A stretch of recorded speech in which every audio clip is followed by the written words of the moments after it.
We are part of the Fired Up Sports Network of shows. Please check out other Fired Up Sports Network podcasts like the P-Lot Pod, Water Cooler Talk, Bell Smashers, Philly Sports Love and Pain, Drunk on Broad, Beer Battered Sports, and the Fired Up Sports Show, which are available on all major podcasting hosting sites and social media. Also, check out Mark Ramos' Roundup on firedupsports.com, which breaks down the happenings going on with all your favorite local teams.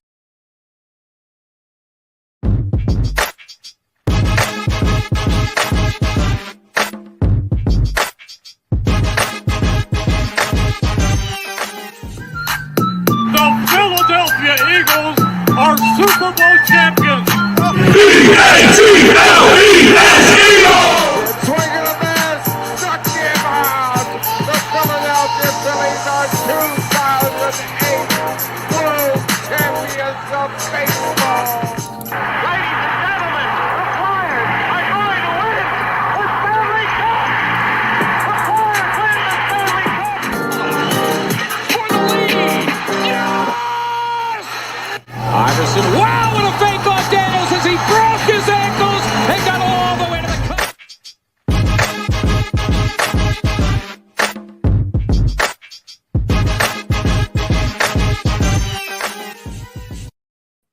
Welcome in. It's episode 138, but tonight we're drunk on the birds. We got to get that pregame conversation in before we kick off the NFL season. Mark, we got football back. It's like finding your long lost friend. It's Yeah. It was last night watching the Chiefs lose to the Lions. Seeing meaningful football, even though it was kind of sloppy. Yeah. It was good How to about have it them back, Lions? bro. Talk to me about where you're at. Yeah, I mean, it's just this is the best time. This is the best time of the year. Like for a sports fan, it doesn't get any better than early September. Football's back. All your other winter sports are also coming back in a month or two. So it's like the best time. You got baseball playoffs coming up. It's really the best time. And yeah, how about them Lions last night? What a game for Dan Campbell's group. And to go in there, I know the Chiefs were a little beat up, but to go in there to in the Kansas City on banner night and to come away with a win, that was gutsy. Listen, they performed like they've been talking about how they've wanted to play, and they kind of went in there and didn't take anybody's shit and just kind of, just played their game and just kind of, I think the biggest thing that I took away from that game was like how consistent they played. Yeah. Like they stayed consistent. They had a game plan going in. I think they took advantage of the fact that, they knew once they knew Kelsey was out, that if they could get a solid pass rush on Mahomes and get him kind of moving in the pocket, even though that's sometimes where he excels, Right. that the not having Travis Kelsey, and I'm going to speak from a fantasy owning point of view, like I didn't have another tight end on the roster, and I didn't feel like I had anybody else that I wanted to drop, so I took the 0. Yeah. It hurt, but you saw how I think I saw how dependent the Chiefs are on that one player to make that offense run, because it seemed like the game plan just kind of evaporated. Yeah. And one of the things I thought like about that game too was like, you kind of see, I mean, Patrick Mahomes gives us lots of reasons, to get excited, to get out of your seat when you watch him. But when you look at like the dearth of options they have out there, like with no Kelsey, and I mean, even like, the running game's nothing particularly special, I don't believe. And then you look at that receiver core for the Chiefs, and I mean, it looks rough with no Kelsey. And even so, I mean, Kadarius Toney played some of the worst football we've seen. So, like, I think you saw the version of Kadarius Toney that the Giants saw that allowed them to, essentially cut bait and move on. Yeah. Yeah, he had a couple moments last night. It was just not just not pretty. No, no. But I mean, it really shows off, I think, Mahomes' eliteness when you see like you look at the He can still carry a bag of balls. yeah. I mean, and just to do it so effortlessly. I mean, like they had that one drive where they marched down the field, one big play, and then he throws the Mm-hmm. sidearm touchdown pass and to whoever that was, Noah Gray or I don't know who it was. I mean, but I mean, I'm pretty sure they got that guy. That guy was selling tickets outside, and they brought him in gave him a uniform. I mean, and when you have a player of that caliber and that magnitude, they can do stuff like that. Yeah, I mean, you look at the guys that that caught passes for the Chiefs. I mean, you talk about Marquez, Valdez Scantling, and Isaiah Pacheco, who comes out of nowhere from Rutgers last year, leads is their leading receiver with 4 receptions. Mm-hmm. But you got a lot of young guys, right? Mm-hmm. Rasheed Rice, Noah Gray, Jarek McKinnon. But Kadarius Toney, good Lord, he Yeah, looked every ounce of whatever the Giants saw, because it was yeah, just it was bad. I just the guy that stood off for me, that kind of jumped off the table for me, was a guy who's been a very hot commodity in the fantasy football world. Amon-Ra St. Brown just looks like he's every bit of the player that's kind of ready to take that next level leap to kind of join that, maybe not the Justin Jefferson, Jamar Chase group, but I feel like he's ready to jump right into that like second group. yeah, yeah. He's very talented, and he had some moments where I mean he Mm-hmm. was it. He had a couple catches where the camera caught him catching the football, and there's a corner Right. trailing behind. you know, Yeah. trying to chase him down like he had already smoked them. Mm-hmm. But yeah, and I think too with the Lions, it's like seeing them on Hard Knocks last year and seeing guys like Dan Campbell and all that, and they're just so likable. There's so many of them, so many guys they have there that kind of seem like likable guys. Yeah. And Brown was, I mean, he was really good. And as you said, like from a fantasy perspective, he's getting a lot of talk, and He's he yeah, really kind of proved. especially like if you look at his numbers, especially if you're in a PPR league, right? Yeah, He's 6 catches, 71 yards, and a touchdown. That's a quality night yeah, from a guy that is going to be their leading receiver. He's going to be their go-to guy. But you also saw Jared Goff use that safety valve, right? Sam Laporta ends up with 5. Is the second leading receiver. Got yeah. five touches. Um, and the other guy is Jahmyr Gibbs. I mean, you Mhm. saw him in little flashes, and only ends the night with 42 yards. But I think you can very easily see how his speed and elite, the way that he kind of started to run routes, Right. even though he wasn't getting the ball, the elite speed kind of jumps off the screen for me. It really did. He had moments last night where, um, especially coming around the end there. Like I Mm-hmm. mean, just you want to talk about the speed and stuff like that. He was really difficult to kind of chase down, and Mm-hmm. yeah, I think as the year goes along, I mean, we'll see a lot more of him. Of course they have, they brought in David Montgomery, and I'm sure Mm-hmm. he'll get some work, and um, but Gibbs looks like he's gonna, he has that explosive playmaking ability that they're looking for when they move on, Yeah. from a guy like Swift and all. Um, so, uh, yeah, I mean, like that was an encouraging night for the Lions. I mean, even if they would have come up short, in that game, I would have come away with a lot of positives if I was a Lions fan. Yeah. But I mean, especially the fact you go in there and you get the win, Mm-hmm. it's good. Maybe they're coming out of this. I mean, the Lions are. It's I can't imagine what it's like to be a Lions fan, but I'm sure it's really Yeah. rough. And Yeah. listen, I think they probably took a lot of people out in any kind of survivor pool because I'm sure there was a ton of people, that Sure. saw the Chiefs Yeah. on banner night, opening night. I was one of them. I kind of made a last minute switch because once the Travis Kelsey thing hit, you kind of don't know Mm-hmm. how that's going to play out. But just really impressed, and I think they're a team that could probably give the Vikings, a run for their money in that Sure. division. Yeah. Yeah, I could see that. So, but listen, Sunday, 4:30, 4:25.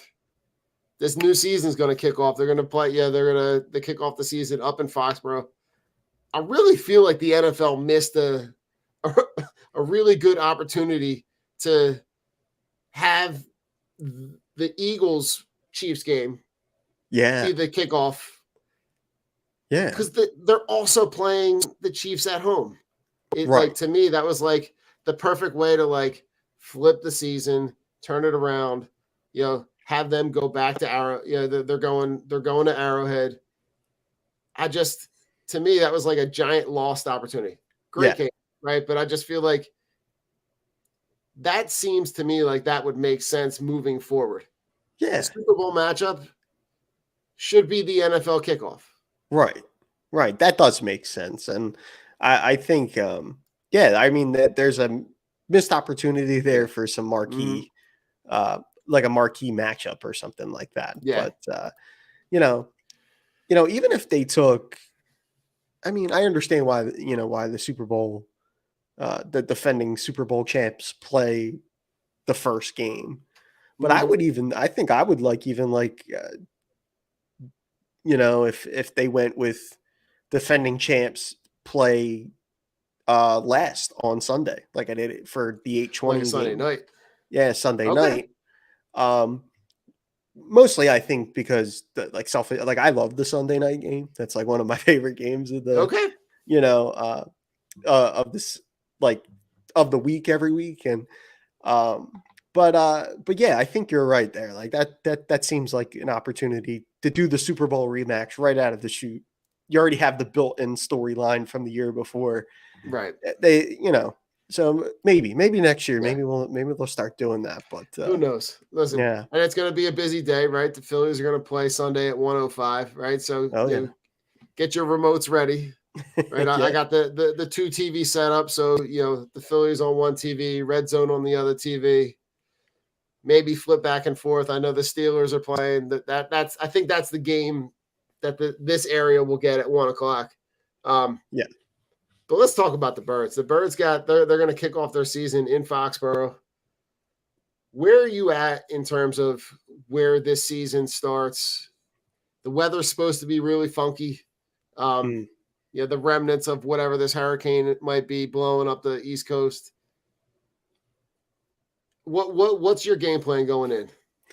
Yeah, I mean, I would like to see them just I'd like to see them come in and really kind of just right out of the chute. I mean, continue to do what we know this offense can do, and what they're capable of. Like, there's obviously a lot of talent on both sides of the football for the Eagles.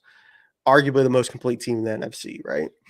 And I think, This coming might into be this, the best team that Howie Roseman has built.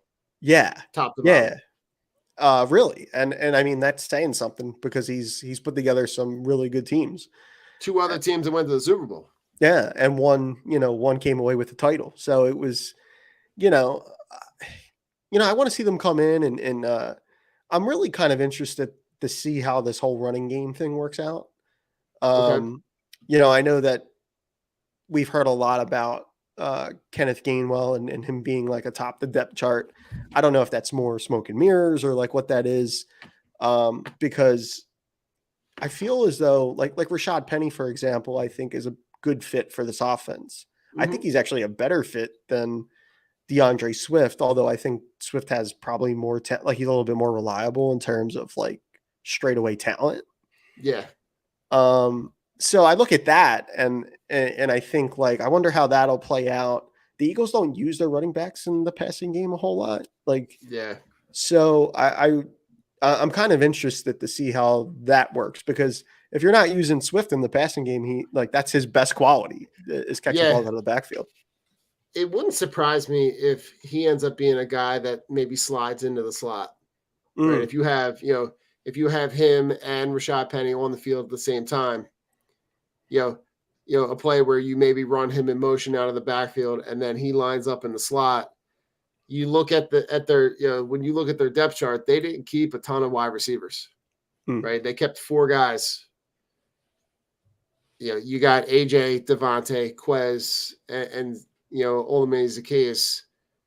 I think what you're going to see is that the guys that they kept in that running back room are going to play. They're going to play those if they want to go 3, 4 wide. If they want to go 5 wide, you kind of slide those guys into those positions. I really love what Swift is going to bring in the passing game. Sure. I think it's going to force the Phillies. It's going to force the Eagles to be able to get, and get the ball out of Jalen Hurts' hands early. They know that they now have to protect this asset. I don't think that means they go away from using him in the run game. Right. But I think that means that they need to be economical. They need to be smart in terms of when those plays come where they know that they need to, the 92% sneak, the plays where they're getting those guys in space. But I look at this roster, and up and down, Rich and I have talked about it. The matchups just favor the Eagles in almost every offensive category. When you match their, and I don't want to compare their offense to our offense, right? But when you compare our offense to their defense, and Belichick is, what he is, and he's had a whole offseason to kind of play around and, kind of scheme up and watch tape and get ready for this. Right. Belichick is normally notorious for taking away a team's, identifying whatever their biggest asset is and trying to take it away. I would argue with you and say, who? Right. Who are you taking away? Right. If you take away, and I don't think you can because of the offensive line, but if you try to take away the run game and you stuff the box, well, now you've left arguably 2 number 1 receivers, probably in single coverage. Right. And a guy like Dallas Goedert, who I think can beat pretty much any linebacker in the league. All those guys are all going to be one-on-one. Yeah. I don't see, like, you take away the wide receivers, best offensive line, 4 guys that I would trust with the ball, running the ball. I feel like that, like, I don't know where, like, who you take away. There's always some other answer to say, all right, well, you're going to take away that. We can do that. Right. Yeah. And that's really kind of been the calling card for the Eagles really over the last couple of years is like they make defenses cover every square inch of the field. And, and then you add that dual threat element that Jalen brings, that high-end dual threat element where he can pull it down and run with it and take it a long way. It's really, they're kind of matchup proof. It doesn't really matter how you kind of you want to scheme it. Their guys are going to get theirs. And, and that's kind of like an interesting kind of quality about this season is like the Eagles were really pacing like something crazy last year, like across the board. And it'll be really interesting to see coming in here, especially early because the schedule's kind of weird. I mean, they're in New England Sunday, and then I think they're the Thursday game after that. They play Minnesota on Thursday. And then there's a Monday game, I think, following that, right? Let me just pull it up because I just want to just make sure. Here we go. I feel like they're on Monday at week 3. All right, so we got the Vikings at Thursday, and then September 25th is the game at the Bucs. That's a Monday night. Yeah. So they play Sunday, Thursday, and then they don't play again until the following Monday night. Yeah. So I mean, that's kind of it is a funky way to start the schedule. it's a funky way to start the year. I mean, I think too, like early in the year, you'll want to take that, for after week 2 going into week 3, you'll take the extra time to prepare Absolutely. early in the year, kind of work out the kinks. You got 2 games under your belt at that point. Hmm. So I think, but yeah, like, I mean, like, go back to the original point, like, they make you defend every square inch of the field, and they have all these options. And as creative as Belichick can get, I don't know that there's any way really to kind of, stop them other than Yeah. you might be able to slow them down, but I think you Yeah. might like stopping this Eagles offense is really difficult. And, especially in the red, like, they get in the red zone and it's, I mean, last year it was pretty much automatic. We'll see how it goes this year. Yeah, But I mean it's kind of like a pick your poison. Like yeah. and I think what we might see, right, seeing Brian Johnson, who's going to be, who has the relationship with Jalen Hurts, has worked with him as the quarterback's coach, now as the offensive coordinator. Mm-hmm. Yeah, it's going to be the first time he's calling the game on his own when the bullets are flying, which, I feel like, having been in this offense, the offense not being new, it's not a new scheme that anybody had to learn. So all the play calling, the terminology, all that stuff is all carryover from the from the last couple of years. I just look at, again, who are you going to stop? Like, Yeah. you're going to see, I think, this year a lot of creativity. You're Right. going to see, I think, a lot of creative packages. That trade for Albert O, right before the end of the when the rosters were being built. Maybe getting him and Goddard on the field at the same time. Right. And you could have 2 tight ends, 2 wide receivers, and 1 running back. You could also, have things where you have Hurts with 2 running backs. I just feel like you get so much flexibility from the roster. It's going to be hard for teams to scheme, and I think you might see something akin to Belichick, where the scheme, the offensive approach, is team dependent. The approach Right. that they take when they play the Patriots this week is going to be drastically different from when when they take on the Vikings on Thursday. Right. Yeah. And, like, to kind of go to to your point, I think too, it's like when you look at, like, to a man, like you had mentioned Dallas Goddard, and we talked about some of the running backs, AJ Brown, all them guys. Like, you look at a guy like Brown, for example, and it's like, as good as any top wide receiver there is in going up and getting it, 50-50 balls, doesn't matter. This guy's like, he's got the physicality, the hands, all that Right. stuff. Then on the opposite side, you have Smith, who's a really crisp route runner, really, really tough. Like, he's a difficult matchup, but in a completely different way for a quarterback. And so that part, I mean, like, that makes them even more difficult, I think, to kind of like prepare for. And so I really don't see, I mean, like, looking at the schedule when the schedule came out, and I'm looking at where the Pats are right now as a group and things like that. And I'm just like, I think the Eagles are going to run. They're going to run away in this one with this if they come out and do what they're supposed to do. Right.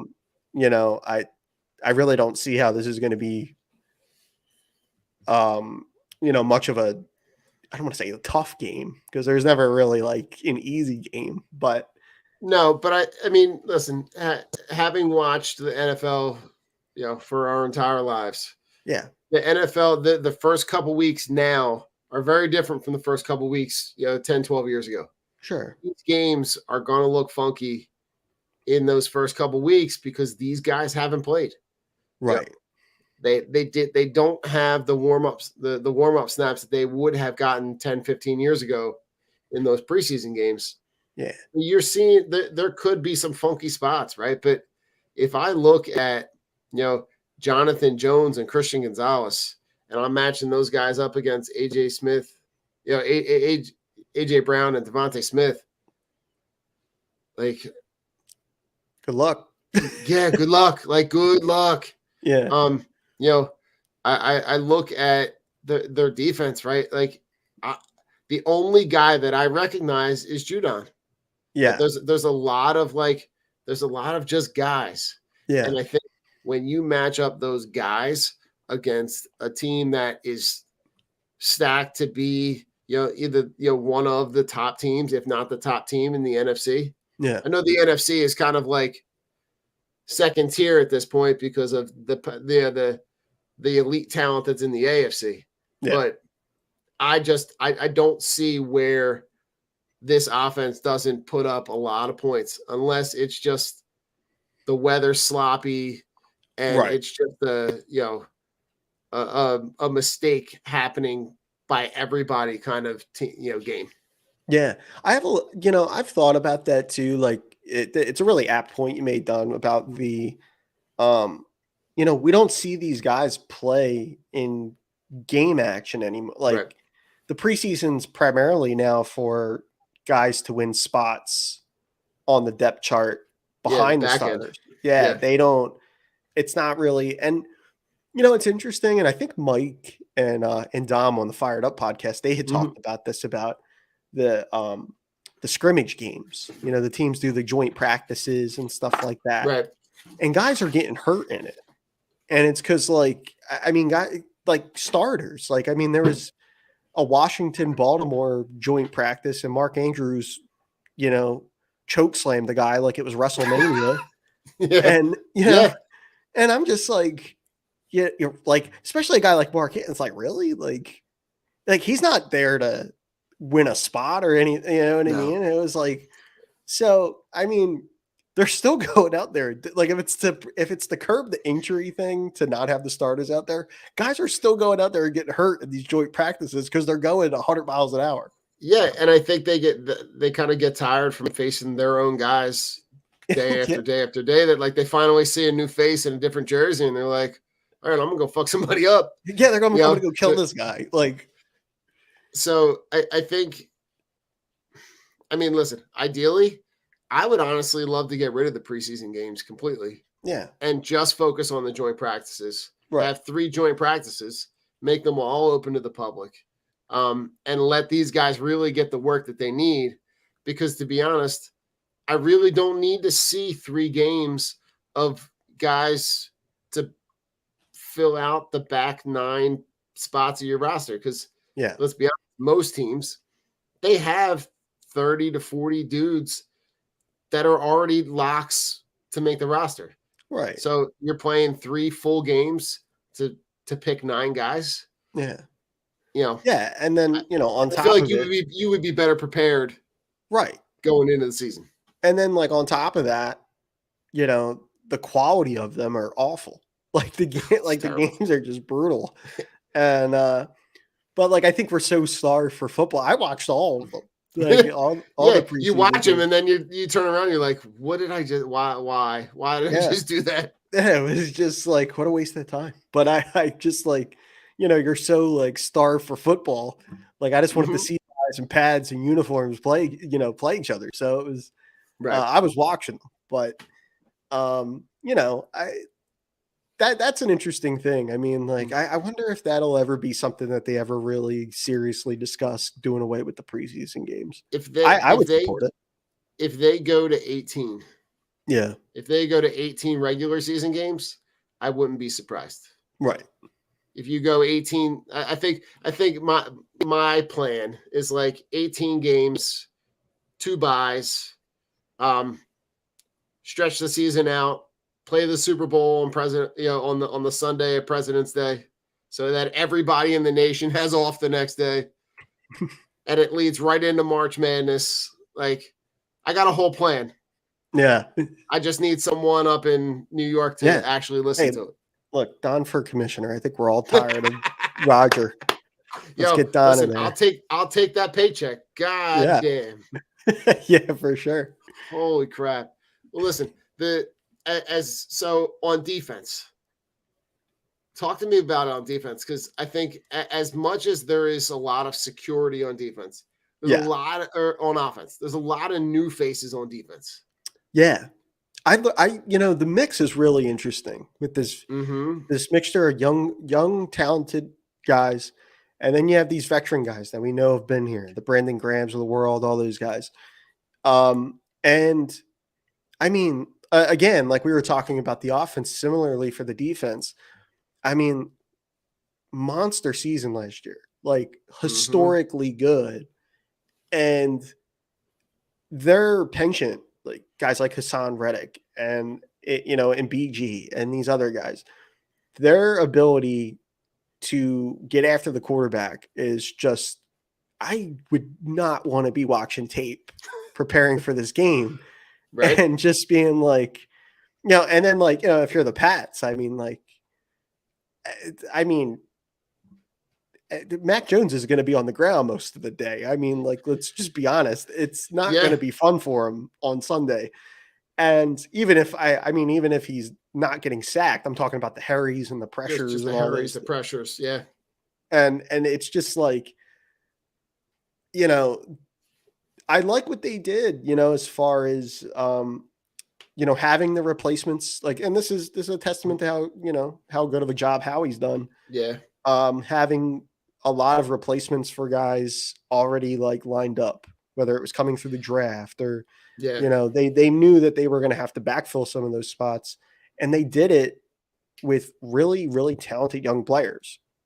Yeah. So, it's a really, really good, complete group. And they're a really fun unit to watch. I think about growing up watching during the Reed era, watching some of the defenses that Reed Yeah. had here, and they were tough to play against. They were hard, and Yeah. and they'd hit you. So, and these groups remind me a lot of them. So, I think the infusion of this group from Georgia it might go down as one of Howie Roseman's best power moves. yeah, Because I think not only are they bringing a high level of talent, but I also think they are bringing a mentality with them that fits this city so well.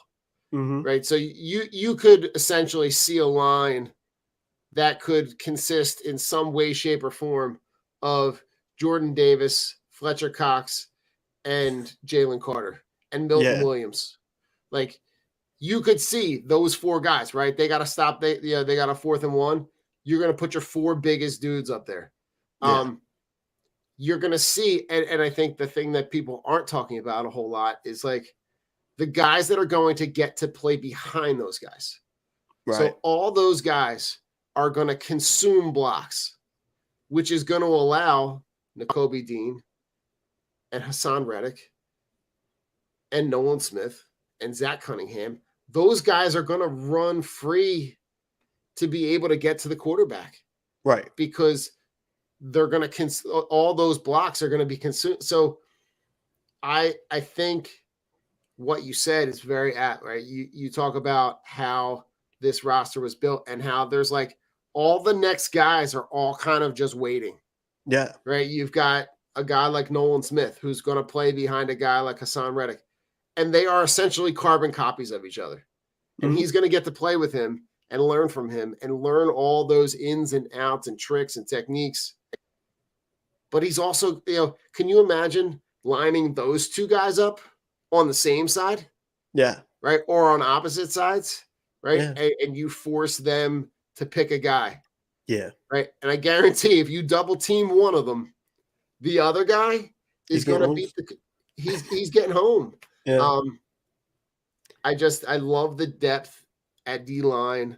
I know they're young, at linebacker in terms of Nakobe Dean being the center, but you got to imagine he's got the chops considering he stepped in and led that Georgia defense, which is like a baby NFL program. I just love the depth at that position. But I want you to talk about the DB room, right? Because the DB room is you can see that next generation of players on the come. Mm-hmm. Yeah. Yeah. I mean, they have a really, like, even though they're young there. I mean, it's Mhm. again, there's a lot of talent there. They went out and got Edmonds to fill a spot in that secondary, which I think is Mhm.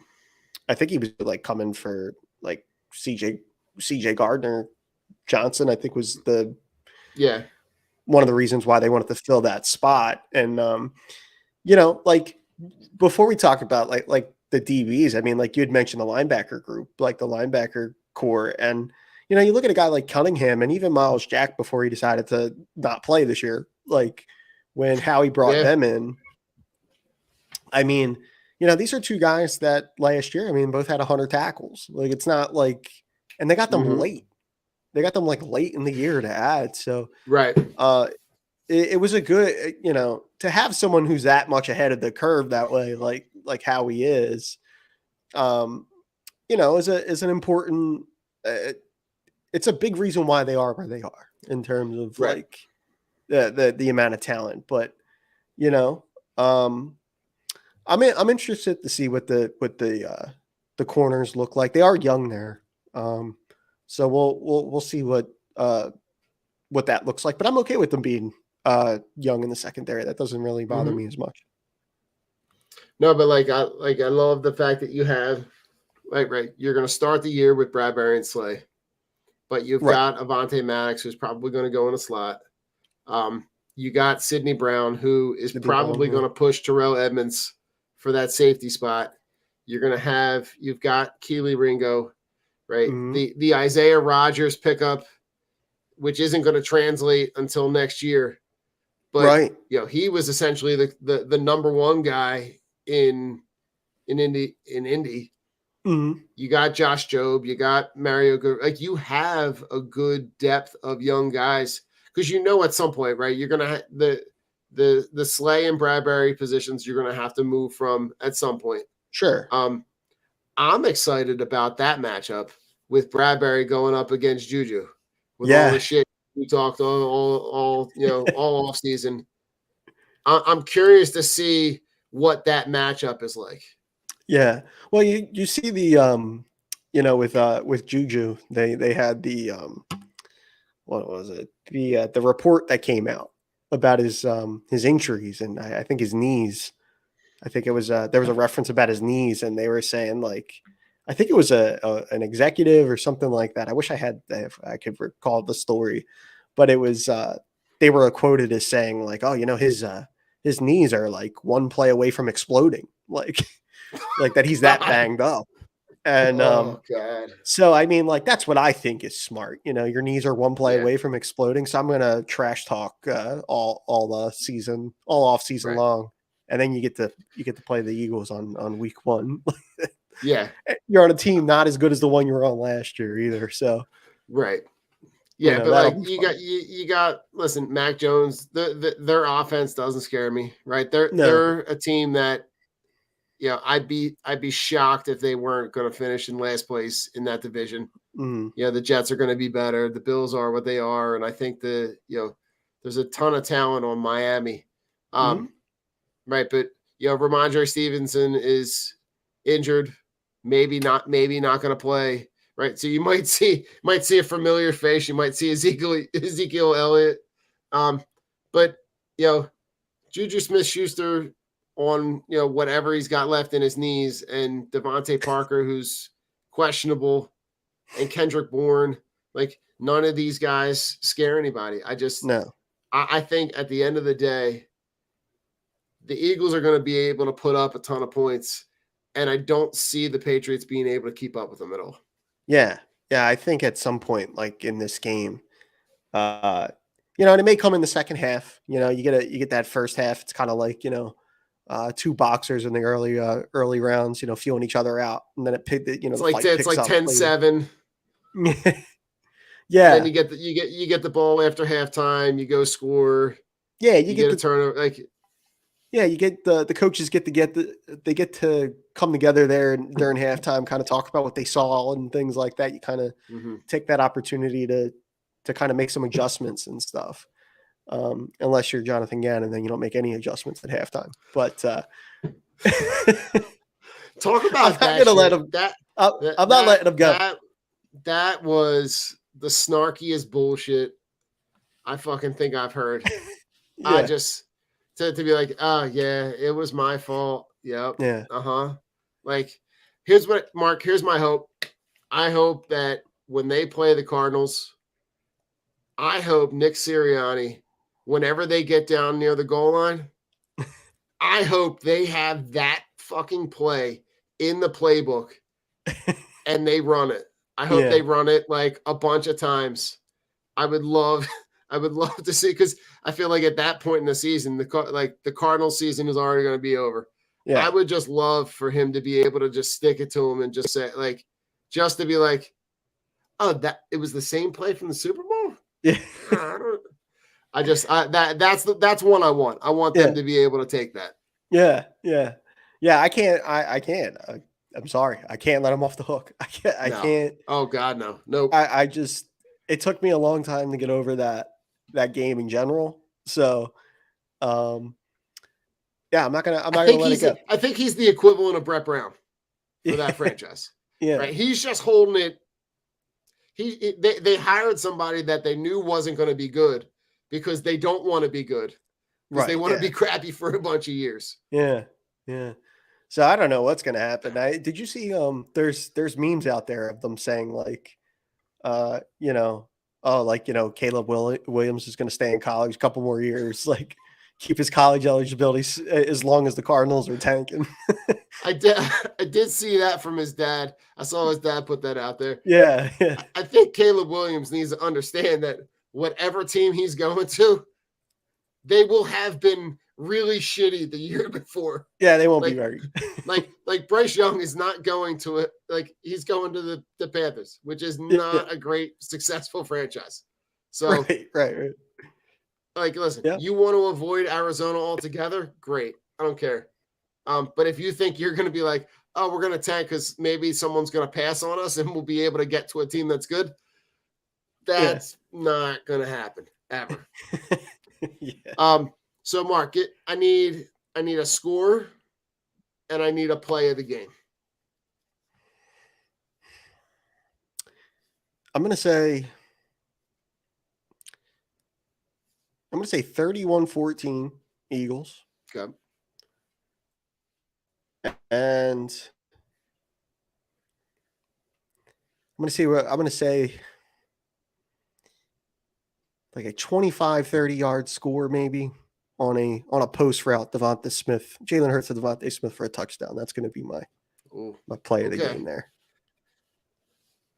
I was thinking kind of in the same realm, right? I was a little bit more right. I think the weather might be a little funky, but I still think they still put up a ton of points. I was going like 34-17. Maybe the Patriots get some kind of garbage touchdown late. I think AJ Brown has a big day.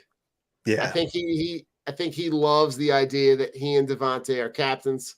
And I just see some kind of long, whether it's one of those, wide receiver bubble screens that he kind of just breaks through and goes like, but I'm thinking something I can't figure it out, but I'm thinking like something in the neighborhood of like, I'm going like a 60+ yard touchdown.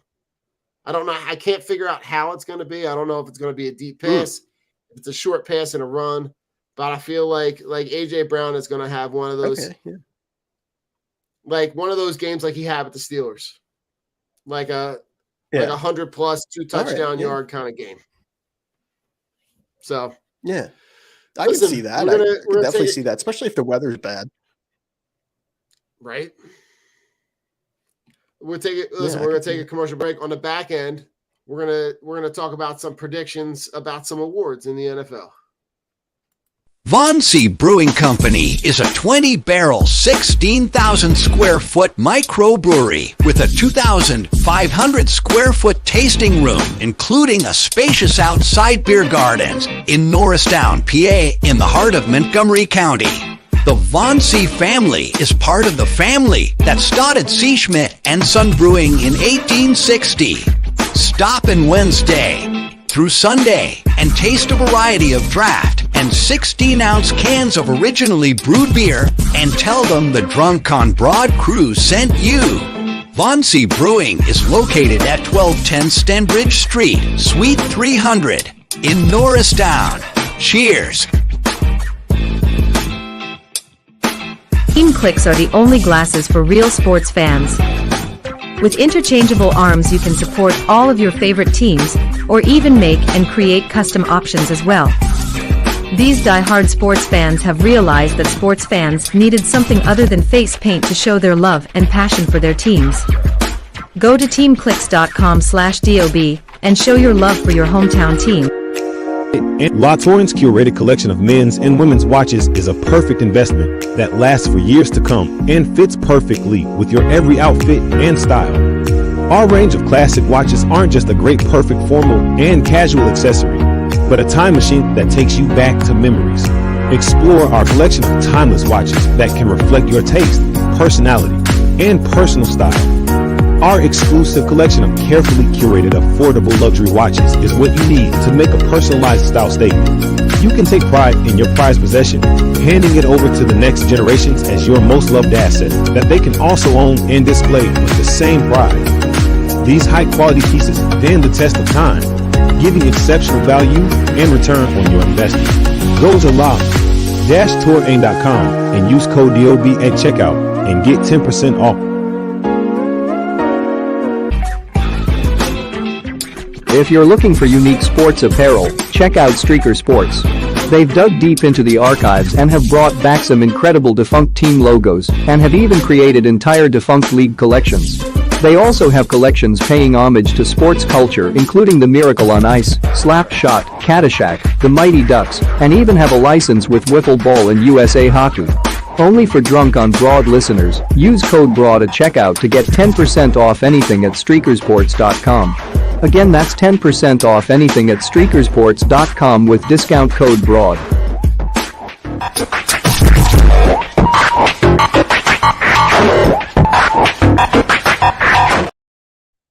All right, we're back. We're back, and we're going to talk awards. So, Mark, where do you want to start? Because we can talk about MVP, Coach of the Year, and then we can talk about Comeback Player of the Year. We can go Offense and Defensive Player of the Year if you want to go rookies. You want to start with the rookies? Okay. Yeah, let's start with the rookies. So, if you're looking at let's do offense first, right? If you're looking at Offensive Rookie of the Year, who's a guy on offense that you think might stand out? Yeah, it's tough because I'm really buying all the Bryce Young stock. I really like him. I like the makeup. I know he's small, and I know that there's a lot made of that, but it's really about the football sense for me with Bryce Young. But I think Bijan Robinson's going to run away with this. I think just looking at Atlanta runs the ball more than any other team in the league. He's going to come in there at top that depth chart. I don't even know if he's listed as a top depth chart, but whoever's ahead of him isn't going to be there long, I don't think. And I just think that, with a rookie quarterback or a young quarterback and Ritter for the Falcons, I think offensive rookie of the year, I think it's going to have to be Robinson. I think he's just going to run away with it. All right. So that was going to be my guy too. Yeah. I was going to like Bijan Robinson. Seems like he's in a perfect scenario to be able to kind of just take that from week one and just kind of run away with it. Yeah. But I'm going to try to go somewhere different. Okay. Just to kind of, placate and see. I want to say that, the Bryce Young, I feel like there's a lot of intangibles in Carolina. He's got he's got Adam Thielen. He does have a little bit of support around him. He's going to have Miles Sanders. But I really feel like if I'm going to pick a quarterback that I think might stand out, I think the guy who has the most upside, even though the team is going to be super shitty, is Anthony Richardson. Because I think, having Shane Steichen in Indy, having that Hurts modeled offense, I think you could see kind of like an end of the year rush, kind of like Justin Fields had, where he kind of came on late in the season. Because he's raw. He's raw and he's really talented. But I feel like if there's another guy that I'm looking at, he's a guy that I think could excel in both the run and the pass, where CJ Stroud and Bryce Young are going to be more pocket passers. Right. Yeah, I mean, I could totally see that with Richardson, because I mean, he's going to, like as you said, he's raw, but I mean, he has a lot of talent, and I think that like he's going to make mistakes, but he's going to have some highlight reel plays too, I'm sure. And yeah, it was and for defense. Defense. I really like, and maybe this is a little bit of recency bias, but I really like that Jack Campbell kid that the Lions have. I believe he's a linebacker. Okay. I like him a lot, and I know that I remember reading around the time of the combine and things like that. They were saying like a lot of scouting reports and things like that were saying that he's like wired to be competitive. Like this guy just doesn't know how not to be competitive. And he did stick out a little bit to me last night, and maybe it was because I had already had a preconceived notion of him based on what I had read, and then I got to see him play. So maybe there's a little bit of recency bias there. But I'm gonna go Jack Campbell from the Lions. All right, yeah. I'm gonna stay close to home. I'm gonna go Jalen Carter. Yeah, I think he has a lot to prove in terms of. I really feel like when you stack the guys in this draft, I think 5-10 years from now, you're going to look back and that's going to be the best dude out of this draft. Yeah. I think he has the chance to be impactful day one, right? You saw that in that the lone snap that he had in that preseason game against Baltimore. Yeah, you just saw the raw power. You saw it during the joint practices. Yeah. He just seems to me like he's a guy that is in a great environment. He's comfortable. He's surrounded by, a close-knit brotherhood of guys that he, went all through college with. And I think he's in an environment that's going to hold him accountable, which for, a guy who, had some trouble towards the end of his, college career, that structure and accountability, I think, is going to be huge for him. Yeah. Yeah. I mean, I could totally see that. That preseason game, I mean, that was just a little spoonful of what he's capable of. And that was really exciting. And I mean, just to see him just, to toss anybody aside like that. I mean, let alone like a guy that size is just, I mean, that's ridiculous. It's just wild. Yeah. All right. Let's go defensive player of the year. Okay. Yeah. I hate to do this because this is drunk on the birds. I hate this, but I mean, I really, really expected Michael Parsons to win this defensive player of the year. I mean, just he's really good. He's really talented, man. I mean, I really like him for this because I think that's going to be a big thing for just, I think Dallas in general this year. I think they feel they have I think they feel like they also have a good group, and they're coming back with a lot, like they feel as though they're bringing a lot of their group back, and they feel like there's all this talk about these guys, but we didn't lose nobody. So, I think at the end of the day, the difference maker there is the fact that Mike McCarthy is on that sideline, and he's a guy that I just don't trust. And he's going to be calling play, or I think he's running the offense. I think he is. Who's the guy? The guy from Boise. He was a quarterback. He left and is now. I think he went to be an OC. It was yes. Yeah. But a guy that I like. So for me, like I look at a guy like TJ Watt. Like TJ Watt seems like he's just he's going to anchor that defense. He's going to be a guy that's just going to be all over the field. They can kind of line him up on either side. And I feel like he's a guy that could just be in a position to, I saw a quote somewhere where he's kind of going for that sack record, that season, that season sack record. I don't know. I think he's a guy, Ahmad Gardner is another guy that, if he plays anything like he has been playing, man, he could be in the mix for that too. Yeah, I could totally see either one of those playing out. TJ Watt's, what a beast, like just total animal. It really is crazy. Yeah. So, I mean, he could come away with it. I think there is going to be a little bit of, like I said, I think that Dallas thing, I think that's how they feel. And I do think that, like you said, that's certainly a quality point about Dallas, with, how far is that offense going to go when, McCarthy's the guy calling the plays and right. But I do think that they legitimately have good defense. So, and Parsons is the leader of that. So, All right. Offensive player of the year. Offensive player of the year. I would love to take Jalen. I would love to take him. I'm trying to think. You can. He's available. He's available. Yeah. I mean, yeah, you know what? I want to take Jalen. I want to take him. I'm looking at a guy like Jamar Chase and Justin Jefferson.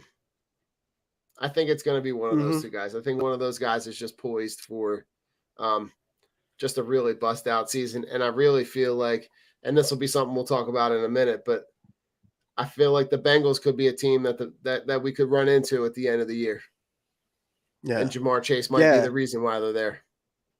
Yeah. And I mean, I'd have Jamar Chase, big, pretty much vocal point of what they do offensively.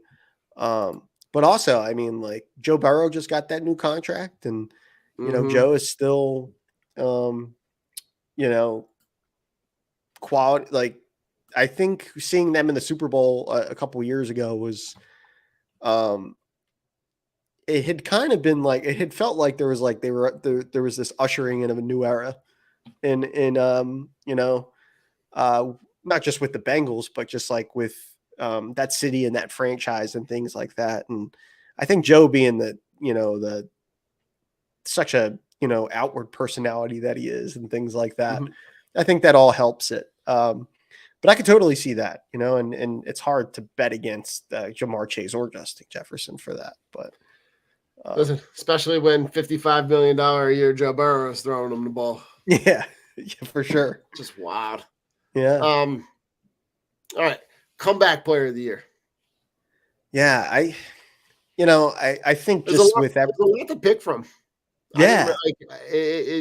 When I started looking at it, like, I just pulled up the odds for this, a guy that was at the center of a lot of stuff last year, Damar Hamlin. Right. And I kind of like the fact that he's back and playing is mind blowing. But he also was a guy who was like on the fringe to make the Bills. So it's like what his role is going to be. But you look at a guy like Tua, Russ, Lamar, like. Yeah. There are a lot of choices, and Hamlin, I think, is going to, I think just because of how real all of that was, I think he's going to end up getting it for that reason. I think from like, in terms of like high, from like a quality player guy, like bouncing back to an, I don't want to say an elite level necessarily, but it like, I could totally see a scenario where Tua comes away with that award. Another guy, I mean, just all those things out of his control with the injuries and things like that, but also for, the Dolphins to handle that as poorly as they did all throughout that time. I mean, I'm going to go ahead and pick Tua. I think, that would be, I would love to see him bounce back. I think he's in a perfect position to bounce back. Right. It's almost like we're at this point, I feel like there's so much talk about the injury history with Tua and all that we're almost underrating him at this point. Like that if he's back and he's healthy. Yeah, you might be right. Yeah. So and like the guy that I first thought about in terms of like on the field play was Lamar Jackson. because I feel like if he plays really well, he's got enough weapons around him. They could be battling the Bengals for that division. But just to give people the odds to show you how the disparity in where this award sits. DeMar Hamlin is minus 285. The next guy on the list is Tua at plus 2,000. So it's a bet not worth making at this point. Yeah, sure. Because you're gonna have to put down more money than you would actually need to put down to actually win even $1. So listen, the fact that DeMar Hamlin is on the team and upright and playing is just mind blowing. But it really is. That'll be a super cool moment to see early on in the season. And just kudos to him for even having the courage to step back on the field. Yeah, for sure. I mean, it's amazing. It really is. And it's hard to even think about picking anybody else for it. I'm sure it really is. That's why it's like that. I'm sure if anybody else wins, they'd probably be like, just give it to him. Yeah, right. They'll get all right. Coach of the year.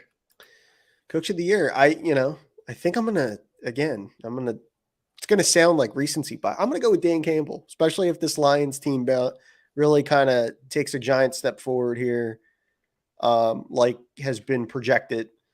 I like him a lot, man. I really do. And I think that we could see that.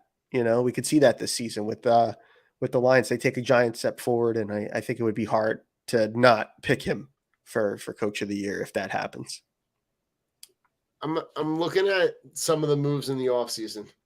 A guy like Robert Salas, is going to be on a revamped Jets team that is going to be really competitive in that division. I'm gonna go there. I'm gonna go Salah, because you're gonna have Rodgers just basically playing point guard, and I think that's gonna translate to a lot of wins as long as he can be who he's always been. But I also think that if the Eagles have the season that I think they might have, concurrently with the season that they had last year, I think that Nick Sirianni, I feel like he got snubbed last year. I feel like the fact that Brian Dable won that last year, I feel like it was done without a lot of merit. When he wins that award, and the coach that is in his division that beat them 3 different times during the season last year doesn't, with a team that barely squeaked into the playoffs and a team that sat atop the NFC. I don't know. I just feel like Sirianni got the shaft. Yeah, I could see that. Yeah. I don't know that there's much I could add to that other than, I mean, he really did. I mean, like, even if you want to say that, nobody expected that with the Giants. I mean, no one, at least I didn't think that the Eagles would take as much of a leap forward as they did either. So, I mean, and not to that degree. So. All right, give me your MVP. We're going to do MVP and then Super Bowl. MVP and Super Bowl. Give me MVP first. All right. I think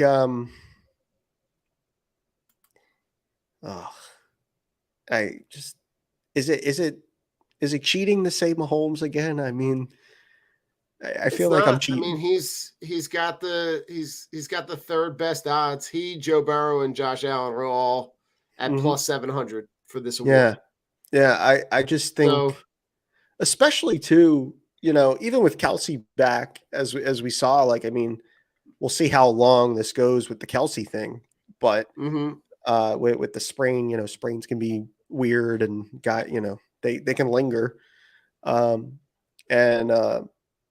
So, I mean, looking at that cast of characters on offense, I mean, and it just seeing what he was able to do last night, knowing that he can do that on a weekly basis, where it can just turn into the Pat Mahomes show. He's got to be. He's going to be my guy again this year. He's not that these other guys aren't special, but I mean, right.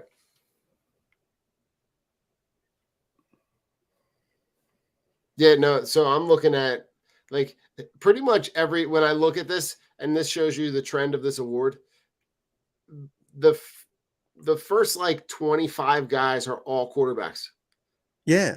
So, to say that this league is now quarterback driven, it's not a surprise considering that, what they've done to protect the quarterback.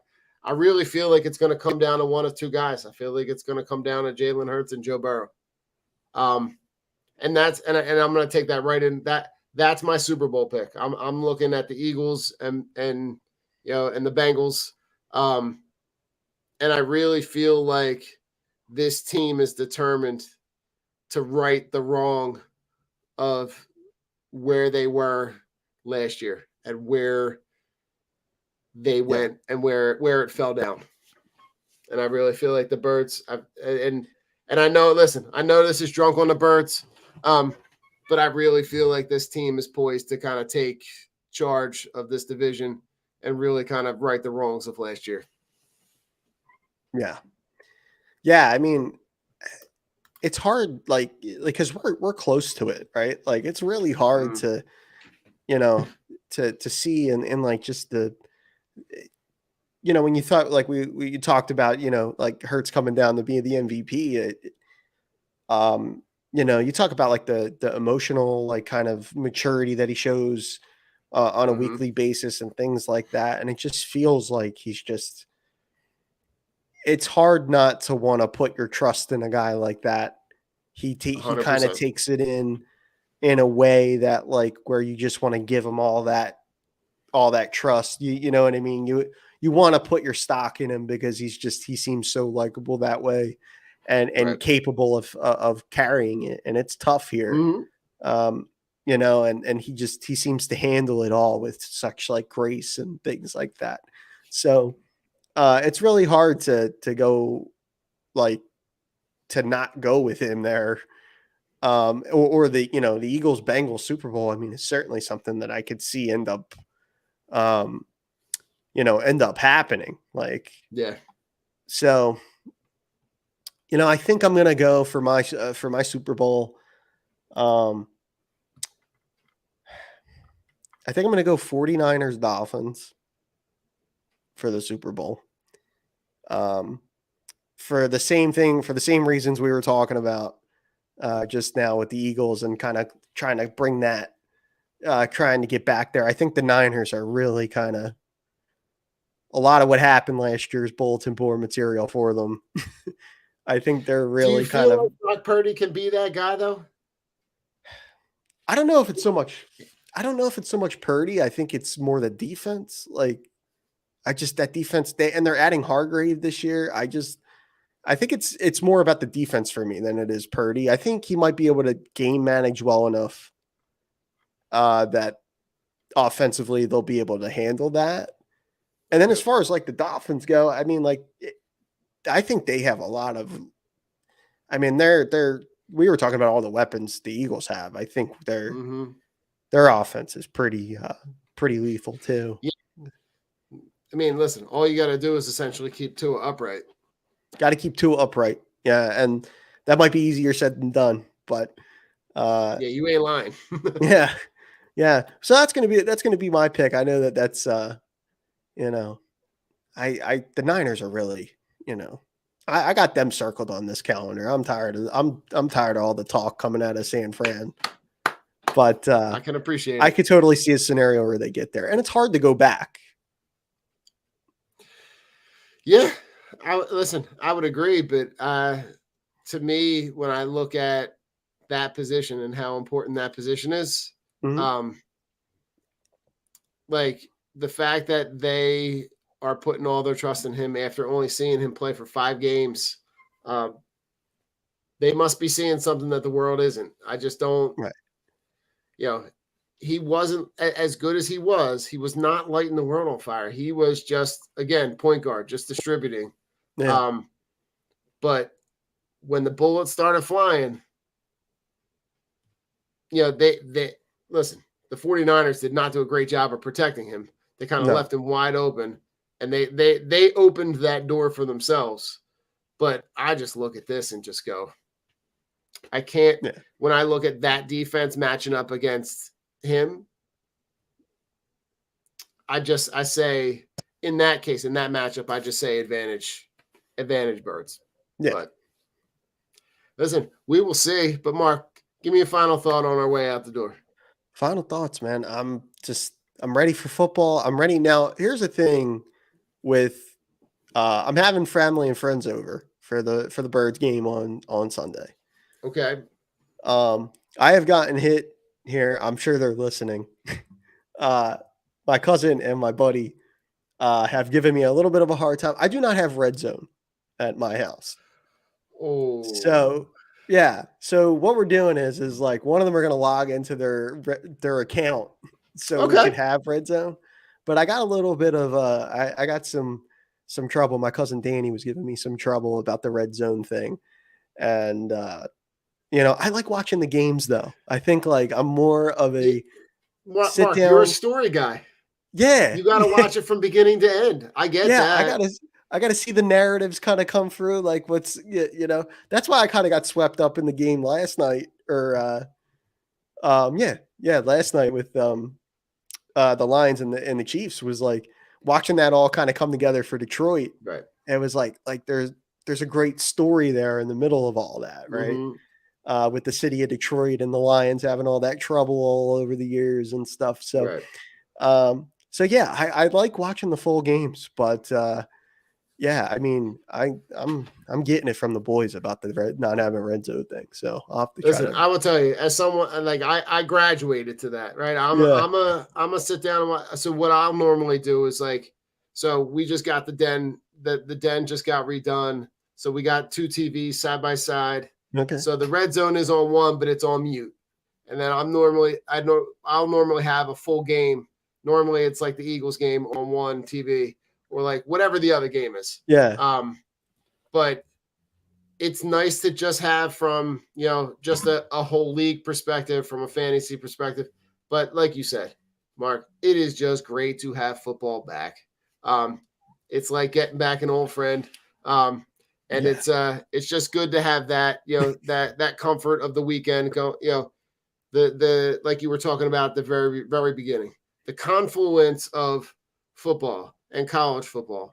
Pretty soon it's going to be NBA and NHL. You're going to have MLB playoffs. September, October, November is just, it might be the greatest sports months of the calendar. So yeah, I'm really looking forward to that. And I'm looking forward to enjoying the fall weather and just kind of getting into fall. But listen, as we say, we're going to take it out with a Go Birds. All right. Yeah. Go Birds.